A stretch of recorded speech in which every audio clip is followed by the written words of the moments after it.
బలభద్రాపురంలో గర్భిణీ స్త్రీలకు సామూహిక శ్రీమంతాలు నిర్వహించారు. అనపర్తి ఎమ్మెల్యే నల్లమెల్లి బేటీ బచావో బేటీ పడావో అవగాహన కార్యక్రమంలో పాల్గొన్నారు. ఆయన ఈ కార్యక్రమంలో భాగంగా నిర్వహించిన పలు పోటీలలో విజేతలుగా నిలిచిన విద్యార్థులకు బహుమతులు అందజేశారు అనపర్తి శాసనసభ్యులు. ఈ కార్యక్రమంలో అనపర్తి నియోజకవర్గ ఎన్డీఏ నాయకులు, బిక్కవోలు మండల ఎన్డీఏ నాయకులు, తెలుగు మహిళలు, బలభద్రాపుర గ్రామ నాయకులు, కార్యకర్తలు పాల్గొన్నారు. ఒక్కసారి సైడ్ కొన్నాను సార్ ఒక్కసారి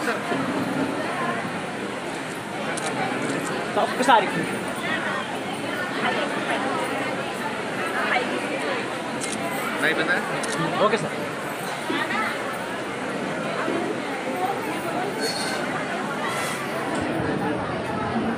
ఎవరు కీస్ పాడేసుకున్నారండి? స్టేజ్ మీద ఉన్నాయి. ఒకసారి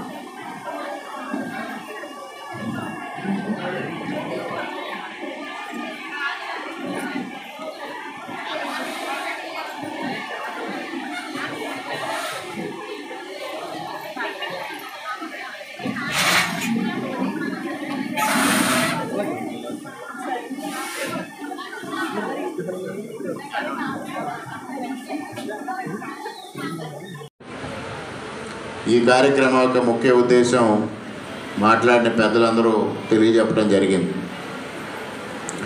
మరి ఇది మన ప్రాంతంలో బాలికల సంరక్షణ, అదేవిధంగా స్త్రీల సంరక్షణ, గర్భిణీల సంరక్షణ చక్కగానే జరుగుతున్న నేపథ్యం మనకు తెలుసు. కానీ ఉత్తర భారతదేశంలో, అదేవిధంగా కొన్ని వెనుకబడిన రాష్ట్రాల్లో ఇది చాలా తీవ్రమైన సమస్య. ఇటువంటి సమస్య ఉండడం, గర్భిణీ స్త్రీలకు పౌష్టికాహారం లేకపోవడం, బాలికలకు కానీ చిన్నపిల్లలకు కానీ సరైన పౌష్టికాహారం లేకపోవడం, ముఖ్యంగా గర్భిణీల్లో, బాలింతల్లో, చిన్నపిల్లల్లో రక్తహీనత ఉండడం, ఆ రక్తహీనత ద్వారా అనేక వ్యాధులు ప్రబలే ప్రమాదం ఉండడం, ఇవన్నిటిని నివారించాలి అంటే పౌష్టికాహారం అందించాలనే లక్ష్యంతో 2000 సంవత్సరంలో ఈ అంగన్వాడీ వ్యవస్థకి రూపకల్పన చేయడం జరిగింది. ఆనాడు దీన్ని రూపకల్పన చేసి కేంద్ర ప్రభుత్వం అంగన్వాడీ వ్యవస్థ ద్వారా పౌష్టికాహారం అందించడం, తద్వారా రక్తహీనతని లేకుండా చేయాలనే ఒక సదుద్దేశంతో ఈ వ్యవస్థకు రూపకల్పన చేసి దాన్ని ఇప్పటి వరకు ఈ కార్యక్రమం నిర్వహించుకోవడం జరుగుతూ ఉంది.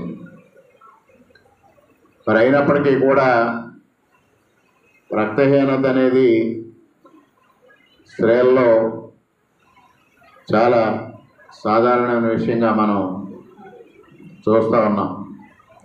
రక్తహీనత వల్ల ఎటువంటి ఆరోగ్య సమస్యలు సంభవిస్తాయనేది